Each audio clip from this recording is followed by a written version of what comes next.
If you go along to your guitar teacher and say that you'd like to learn to solo like your favourite guitarists, the teacher will probably tell you that you should learn the pentatonic scale. Now, you may have heard of the major scale or the minor scale, and these are the scales that Western music is built on, and probably much of the music that you'd like to play. So why do we start with the pentatonic scale? Firstly, pentatonic isn't as scary as it sounds. Penta means 5, so it's a scale with 5 notes.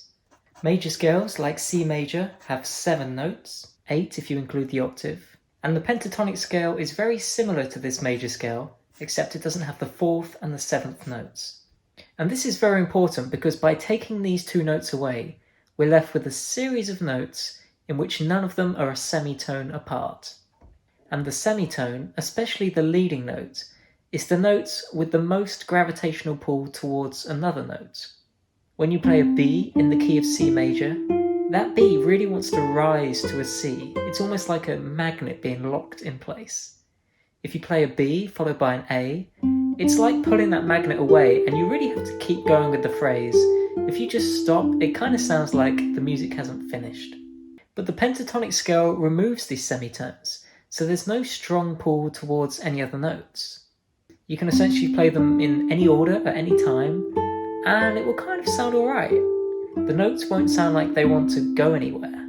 You may need to step to a neighbouring note to make something fit harmonically, but it won't sound too bad if you won't, and there won't be any strong pull towards another note. So that's the theoretical side. Now what about the practical reasons? Well, the notes of the major and minor pentatonic scales are exactly the same. C major and its relative minor, A minor, share the same notes in the pentatonic scale. Now this isn't strictly true for the major and minor scales. Although they share the same key signature, in A minor we'll commonly find a G sharp, which we wouldn't find in C major.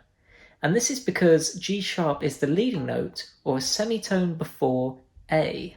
There are different modes which share the same notes, for example C Ionian, which is C major, and A Aeolian, which is A natural minor. But when we're using these scales, we have to put a lot more thought into the notes that we're playing. The more notes that you have, the greater responsibility you have in what you do with them. But the pentatonic scale, because there's no semitones, there's no clear identity of major or minor, so it fits both keys equally.